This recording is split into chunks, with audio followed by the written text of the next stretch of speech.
अरे कुछ नहीं। मेरा नाम है रितेश सिंह और मैं ईस्ट चंपारण बिहार से। मैं करंटली अभी JPS स्कूल मोतिहारी में पढ़ाता हूँ एज ए मैथ्स टीचर और ऑर्गेनिक भी पढ़ाता हूँ लेवल पे। अच्छा, आप दोनों पढ़ाते हैं, मैथ्स भी और ऑर्गेनिक भी? यस सर, मैथ्स तक पढ़ाता हूँ। स्कूल वाले पैसे बचा रहे हैं बहुत सारे। इसलिए मैं पढ़ाता हूँ कि मैं 2014 और 16 बैच में मैं वाइब्रेंट में ही पढ़ाई किया था। मैं एज IT एस्पिरेंट था। अच्छा, वेरी, चलो बड़े बढ़िया। तो उस टाइम तो मैं सर के क्लास कभी नहीं मिला। मेरा R1 बैच था। हाँ। तो सर ऊपर वाले बैच में ही पढ़ाते थे। जी जी हाँ। तो मैं चोरी से भी नहीं पढ़ पाया, इनके बैच में कभी नहीं गया। तो मैं चोरी से कभी पीछे सर क्लास में जाता था। अच्छा, मैथ्स में। हाँ।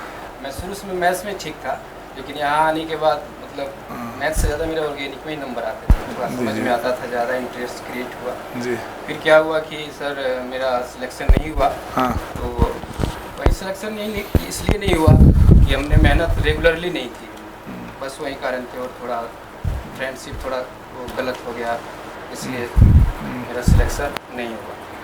और मेरा जो फाइनेंस जो घर का जो कंडीशन है वो मतलब मेरे जन्म से ही पहले से ही मैं जब यहाँ धरती पे आया तो मेरे पापा वो किसान है, वो ड्रिंक करते हैं, मतलब शुरू से कुछ करते नहीं है। तो वो जो मेरा बैकग्राउंड था कोई बताने वाला उतना नहीं था। 10th पास किया और इन्फ्लुएंस होके आ गया IIT में, लेकिन ये नहीं जाना कि IIT में मेहनत कितना करना है, वो हमें पूरा पता नहीं था। यहाँ जब आए तो सेमिनार लगता है डायरेक्टर्स लोगों की, वो लोग तो बताए ही, लेकिन वो इतना जल्दी इफेक्ट नहीं कर पाया और धीरे धीरे मैं भूल गया। मैं अच्छा किया, फर्स्ट टेस्ट में मैंने अच्छा किया, मैथ्स में टॉप भी किया था, हमें इनाम भी मिला था। अच्छा। लेकिन वो जैसे ही टॉप किया तो उसमें क्या हो गया ना, वो जैसे आदमी थोड़ा सा कुछ करता है तो दोस्ती आने लगता है, उसी में फंस गया। फिर मतलब एक्सपीरियंस नहीं था ये सबसे झेलने के लिए।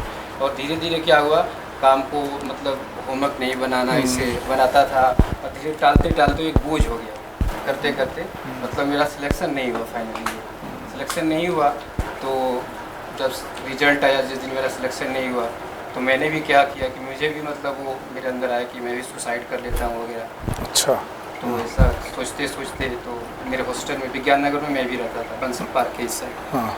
तो मेरे दोस्त लोग थे, उन लोग जान गए कि मतलब ऐसा कुछ करने वाला है, तो फिर पूरे रात मेरे साथ में रहे। ठीक है। फिर मैं पूरी रात सोचते सोचते देख गया कि पापा तो कुछ करते नहीं हैं, मेरी मम्मी ज़मीन बेच के पढ़ाती थी। तो मैंने सोचा कि अगर मैं मर जाऊंगा तो मम्मी का तो पूरा पैसा भी गया और उसका ज्येष्ठ बेटा भी चला जाएगा, तो ज़्यादा नुकसान हो जाएगा। फिर मेरे मरने के बाद मम्मी को लोग और गाली देंगे, तो तुमने ज़मीन भी बर्बाद किया और तेरा बेटा भी चला गया, तुमने क्या ऐसा किया, तुमने तो कुछ नहीं किया, तुमने गलत किया। फिर मम्मी का मुँह देख के मैंने ये सब नहीं किया और मैं कोटा से ही वैसे चला गया बॉम्बे कि अब क्या मतलब नहीं हुआ, नहीं करके दिखा पाया, तो अब क्या करेंगे, अब तो चलते हैं कुछ मतलब घर क्या जाएंगे।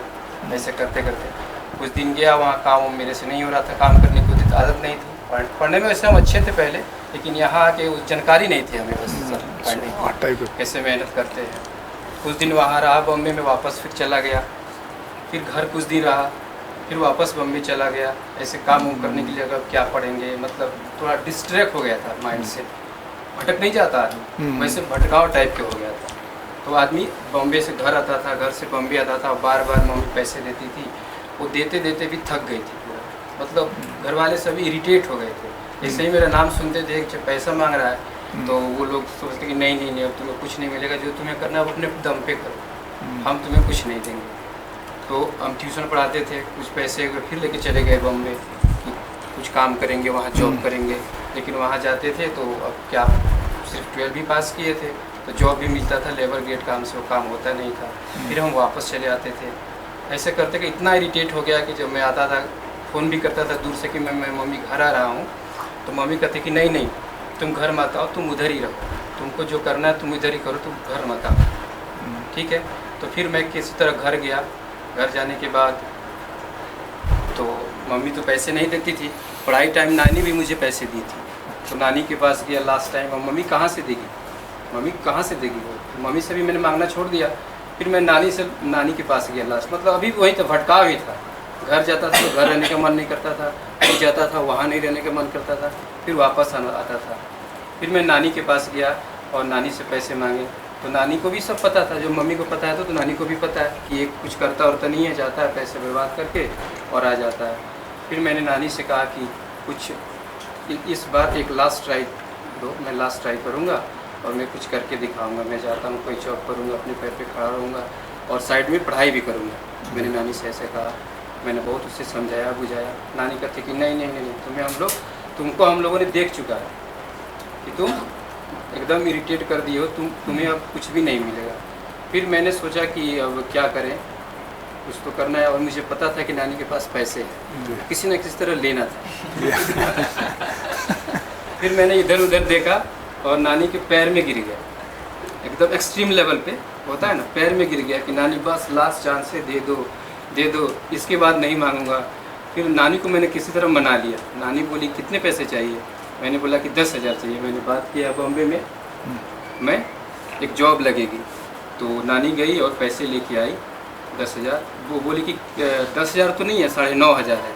तो मैंने कहा कि ठीक है 9,500 ही दे दो, 500 में एडजस्ट कर लूँगा। मतलब जहाँ एक भी नहीं मिलने का चांस था, वहाँ 9,500 जब बोली तो मुझे बहुत जल्दी हाँ करना पड़ा कि हाँ ठीक है दो, मैं 500 अरेंज ठीक है।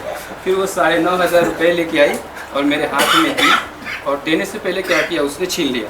भाई सुनो, मैं तुम्हें उसी शर्त पे दूंगी कि जब तुम जाएगा पैसे लेके तो जाओगे, कमाओगे, और अब जब भी मेरे पास आना तो 4 चक्का से आना, मतलब कार से उतर के आना मेरे पास, नहीं तो मुंह मत दिखाना मुझे। अच्छा। मैंने कहा ठीक है तुम दे दी। मानना नहीं, पैसे 9,500 लेके गया और फिर मैं टिकट बनाया, बॉम्बे चला गया।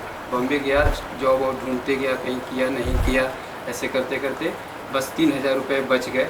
फिर मैंने सोचा कि आदत तो वही है, अपना घर ही जाना है, तो अब क्या करें, जल्दी चले जाते नहीं तो एकदम पूरा रुपया ख़त्म हो जाएगा, तो क्या करेंगे। तो 3,000 रुपये मैंने लेके और किसी तरह वापस पटना गया और पटना से मोतिहारी गया। फिर मैंने सोचा कि अब क्या करें, घर वाले तो ऐसे आने नहीं देते हैं, नानी के पास ही जाना पड़ेगा। तो मोतिहारी से घर मेरा 50-60 किलोमीटर है। मैंने क्या किया, एक कार रेंट पे लिया, भाड़ा किया और नानी के पास गया, कार से उतरा, उतारा, नानी का कार कैसा है, इसी से ना है। अब तो जैसे ही प्रणाम किया और नानी को प्रणाम किया और मम्मी को प्रणाम किया, कार तो घुमा के चला गया। तो नानी बोली तो कार तो चला गया, मैं बोला कि भाड़े का कार था। और वो नानी वो अपने इस पे मुक्का मारी कि मर के लगा ना, ये रुपया वो खत्म कर जाएगा। तो वो बोली कि ये भी खा गया, ये भी खा गया। हाँ, वो लगी हंसने, और वो कुछ नहीं हुआ, वो लगी हंसने कि ये भी ख़त्म कर दिया, ठीक है। और साइड में मम्मी भी हंसने लगी, ठीक है, कि ये भी बर्बाद कर दिया। वो लोग हंसने लगे। फिर मैं वहाँ पे गया और उसके बाद क्या हुआ कि कुछ दिन तक ट्यूशन पढ़ाया, और फिर मैंने मोबाइल पे सर्च करते रहता था ऐसे कहीं जॉब लग जाए। तो बॉम्बे में एक ने क्या किया कि एक से बात हुई कि हाँ आ जाओ, मैं आपको जॉब दूंगा। फिर मैं बॉम्बे गया ट्यूशन के पैसे से। अब गांव वाले भी हैरान हो गए थे, कोई अपना बच्चा भी नहीं दे रहा था पढ़ाने के लिए। बॉम्बे दिल्ली भी थी, कलकत्ता के साथ। फिर क्या हुआ, मैं चला गया बॉम्बे, गया जुहू, वो बुलाया था कि सर जुहू बीच पे, जुहू सर्कल जो है ना मुंबई में, जुहू सर्कल पे वो अपना वो दिया लोकेशन। मैं वहाँ पे गया और बोला कि यहाँ पे आके आप कॉल कीजिएगा। अब 2 दिन लग गए, 3 दिन लगे बॉम्बे जाने में। मैं गया और जुहू सर्कल पे जाके कॉल किया तो वो अब कॉल ही नहीं उठा रहा। कॉल करते करते 12 बजे रात हो गए, अब वो कॉल ही नहीं उठा रहा। अब करे तो क्या करे। तो फिर क्या हुआ, जुहू सर्कल के साइड में एक बगल में वो जो पेपर वाला बेचता है, तो फ्लोर पे पेपर देता है ना, मैंने उससे जाके बात किया, ऐसे ऐसे सब बताया कि मेरे साथ ऐसे हुआ है, आप मुझे जॉब दे दो, कोई अगर जॉब हो आपके नॉलेज में तो करेंगे, कुछ भी करने के लिए मिलता है। तो बोला कि मेरे पास कौन जॉब है, मेरे पास तो यही जॉब है, पेपर ऊपर डालते हैं, अगर आप कर सकते हो तो करो। सुबह में पेपर डालना होगा आपको 2 घंटे, हमें क्या पगार क्या मिलेगा, तो 5-6 हज़ार रुपये मिलेंगे और खाने पीने को मिलेंगे। मैं क्या करता, रात को कहीं ना कहीं तो जाना ही था। फिर मैं उन्हीं के साथ चला गया और वहाँ पे सुबह 4 बजे वहाँ जाना होता था, अंधेरी स्टेशन के पास, साइकिल से। वहाँ पेपर वो देते थे और एक डायरी देते थे कि आपको इस एरिया में जाना, इस बिल्डिंग में जाना, आपको पेपर डालना। मैंने पेपर डाला वहाँ पे जाके, 5-6 दिन तक काम किया। और वो खाने में क्या देते थे, सुबह में चावल देते थे और दाल और शाम में चावल और सब्जी, दाल के साथ कुछ नहीं। मतलब खाना खाते खाते 5-6 दिन तक काम किया, खाना इतना बेकार लगा कि वहाँ रहने का मन नहीं करता। फिर मैंने उनसे बोला कि हम दूसरा जगह जाना चाहते हैं, कहीं और जॉब करेंगे। हमने जितना दिन काम किया उसके आप पैसे दे दो। तो बोला कि जितना दिन काम किए आप मुंबई जैसे शहर में, आप ये बिल्डिंग चौल में तो नहीं रह रहे हो, बिल्डिंग में रह रहे हो, खाना खाया, अगर उसका हिसाब किया तो ज़्यादा पड़ेगा, आपको ही देना पड़ेगा। इसलिए आप जा नहीं सकते, आपको काम ही करना पड़ेगा। फिर क्या, अब मेरा मन तो उड़ गया था, तो अब करें तो क्या करें। अब वो मेरे पास उसको लग गया कि नहीं रहेगा, वो मेरे साथ आदमी डाल दिया। अच्छा। हिलने नहीं देता था इससे कि जाओगे तो कहाँ जाओगे, ठीक है। अब रोज़ अब उसके बाद से मैं मजबूरी में काम करने लगा, मेरे पास आदमी लगा दिया है ऐसे करके। फिर वो क्या हुआ कि सोचते सोचते मैंने एक प्लानिंग बनाया, अब यहाँ से निकलना ही पड़ेगा बिन बताए। नानी के पास?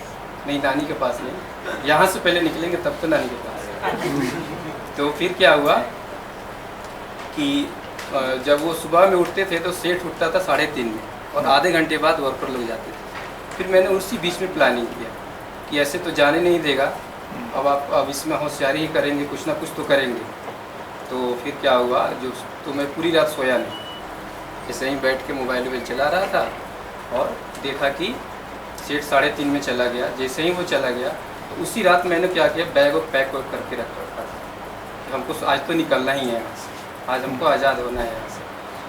जब सेठ चला गया उसके बाद मैं गया और बैग सब रात को ही पैक कर लिया था, और बैग उठाया और नीचे निकला।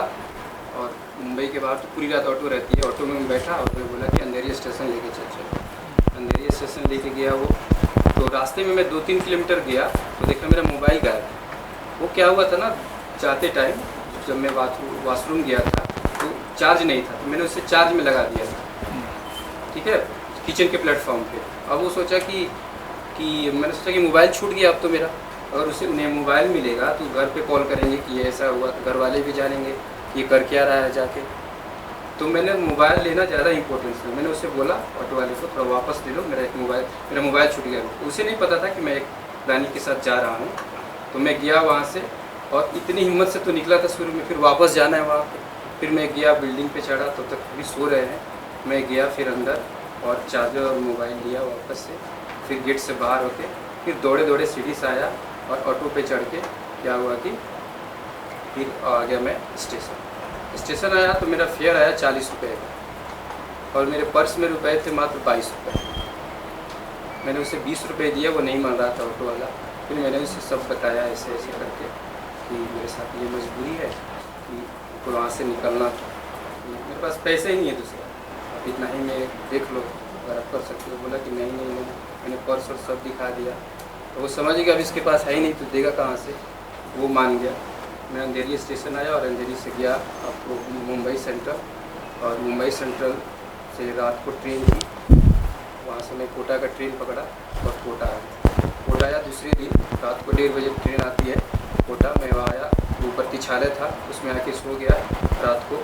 सोने के बाद क्या हुआ, मैं सॉन्ग सुन रहा था ऐसे कान के पास रख के, तो पता नहीं कौन मेरा मोबाइल चुरा लिया। जियो का मोबाइल था तो मेरा मोबाइल भी चुरा लिया। अब वो बॉम्बे में तो मेरा वो एक दिन पहले ही रात को खाना खाया था, और 20 रुपये तो ऑटो के थे, बस 2 रुपये बचे थे, और कोटा आते थे 2-3 दिन तो हो गए थे। मैं 3 दिन से खाना नहीं खाया। 3 दिन तक खाना नहीं खाने के बाद फिर क्या हुआ कि सुबह हुई, सुबह ही तो कोटा से बाहर आया। कोटा से बाहर आया तो 3 दिन तक खाना खाए हुए हो गया, तो बहुत भूख लगा था। मैं गया पोहा वाले के पास कि मुझे खाने के लिए दे दो, और मेरे पास पैसे तो नहीं है, मेरे पास ट्रिमर है, तो दाढ़ी बनाने वाला ट्रिमर होता है, फिलिप्स का था, कि इसको ले लो आप, जो आपको जो देना है वो दे देना, बस मुझे खाना खिला दो, मुझे 3 दिन तक खाना खाए हुए हो गया है। तो वो बोला कि नहीं, कपड़े तो हम अच्छे ही पहने थे, और बोले कि पैसे नहीं थे। तो बोला कि नहीं, अब तुम यहाँ से आगे बढ़ो, ट्रिमर का हम क्या करेंगे, आप किसी बार्बर के पास ले जाओ। वैसे नहीं दे रहा था वो। फिर क्या हुआ कि मैं अब क्या करता, फिर गया बगल में रेस्टोरेंट में, और वहाँ पे रेस्टोरेंट वो ढाबा है कोई, उसमें बात किया मैंने, कोई काम वाम दे दो हमको, हम काम करेंगे, काम करने के लिए आए हैं, हमें मतलब भूख भी लगी है, हम टाइम पे खाना भी खाएंगे। वो बोला कि सेठ आएगा 11 बजे तो आप बात कर लेंगे, लेकिन काम मिल जाएगा ना। तो बोला हाँ मिल जाएगा, खाली तो है। तो 11 बजे तक मैंने वेट किया, सेठ आया, सेठ से मैंने बात की तो सेठ बोला कि अब पता नहीं, वो बोला कि खाली नहीं है अभी। अब टीचिंग में कैसा है ना, बाकी तो डिटेल समझ में आ रही है, काफ़ी स्ट्रगल वाली है। अब टीचिंग में कैसा है वो बता दो एक बार सबको। फिर उसके बाद मैं वापस से घर चला गया। घर जाने के बाद फिर से ट्यूशन व्यूशन पढ़ाया 1-2 साल, और ट्यूशन पढ़ाने के बाद मैं वापस चला गया अपने होम टाउन। वहाँ पे स्कूल में पढ़ाता था मैं, और स्कूल में पढ़ाते पढ़ाते मैथ्स पढ़ाता था, ऑर्गेनिक उस टाइम पढ़ाता नहीं था। फिर क्या हुआ कि आपका जो यूट्यूब पे वीडियो आया, उस पर मेरे रूम में वाईफाई था जिस रूम में रहता हूँ, तो यूट्यूब में जब आपको वीडियो आया, पहला वीडियो जब मैं देखा तो मुझे बहुत खुशी हुई थी कि पूरे 2 साल पढ़ा वाइब्रेंट में, कभी सर का लेक्चर तो मिला नहीं। अब अचानक जैसे ही देखा एकदम सच में यही तो है ना, ठीक है। तो अब आप ही थे, पर उसको मैं एकदम पूरा कॉन्सनट्रेट होके खाना वाना खा के जैसे मूवी देखते हैं वैसे 2 घंटे 3 घंटे 2 लेक्चर 3 लेक्चर देखते देखते देखते खूब इंटरेस्ट आता था। अच्छा। उस टाइम में पहला वो वही देखा था lecture, acidic strength, basic strength, hyper conjugation, inductive effect. धीरे धीरे देखते देखते और इंटरेस्ट आने लगा। एरोमेटिसिटी जो क्लियर नहीं था उस टाइम और क्लियर हो गया। ऐसे करते करते मेरे दोस्त के पास एक कॉल आया कि उसके दोस्त की एक बहन थी, वो दिल्ली में नीट की तैयारी करती थी, वापस वो घर गई थी तो उसे ऑर्गेनिक केमिस्ट्री पढ़ना, उसको ऑर्गेनिक समझ में नहीं आ रहा था। वो फ़ोन किया कि तुम वैसे IIT की तैयारी किया हुआ, तुम पढ़ा सकता है क्या? तो मैं काफ़ी दिन से आपका वीडियो भी देख रहा था, और 2 साल मैंने IIT की तैयारी भी की थी। अच्छा। तो मैं झट्टे से मतलब एकदम क्विकली जवाब दिया कि हाँ मैं पढ़ा सकता हूँ। मैंने सोचा कि मेरे पास तो ये है सर का वीडियो, मैं जो पढ़ाना है कल इनका वीडियो आज देख के जाऊँगा और पढ़ा दूँगा। चलिए, तो वहीं गए और वहीं IUPAC से स्टार्ट किया। तो पहले से तो अच्छा था ही IUPAC, लेकिन सर के वीडियो देख के और कट कॉपी एकदम जाके चिपका देता और वो बहुत खुश हो जाते थे। और फिर सर का बुक भी खरीदवाया। यार आपने स्ट्रगल बहुत किया है यार, है ना। और आपने एक चीज़ देखी, बहुत डिटेल में बताते हैं कि भाई ऑटो वाला गया, बिल्डिंग में गया, ऊपर गया, वहाँ वो पर्स रखा था वो लिया, मतलब ये ऑर्गेनिक केमिस्ट्री मैकेनिज्म बहुत बढ़िया समझाएंगे, एक एक स्टेप। मतलब ये कह सकते थे कि मैं पर्स लेके आ गया, इन्होंने ये नहीं बताया। चलिए सर, ठीक है, अच्छा लगा आपसे मिलके। अब आप खूब पढ़ाएं, आगे बढ़ें, और गाड़ी खरीदनी है अपने को, यस सर, है ना। तो आपकी नानी जी को ये वीडियो, तो नानी को मैं बोला कि तुम बूढ़ी हो गई हो, तो मैं दौड़े दौड़े आ रहा हूँ बॉम्बे से दौड़े आ रहे, कब मर जाओगी, तुम्हारा सपना अधूरा रह जाएगा। कि कार खरीदना एक रात की बात नहीं है, टाइम लगता है, इसलिए मैं तुम्हारा सपना पूरा करने आया। सही है, दौड़ के आया, सपना पूरा करके फोटो मेरे को भेजना है ना।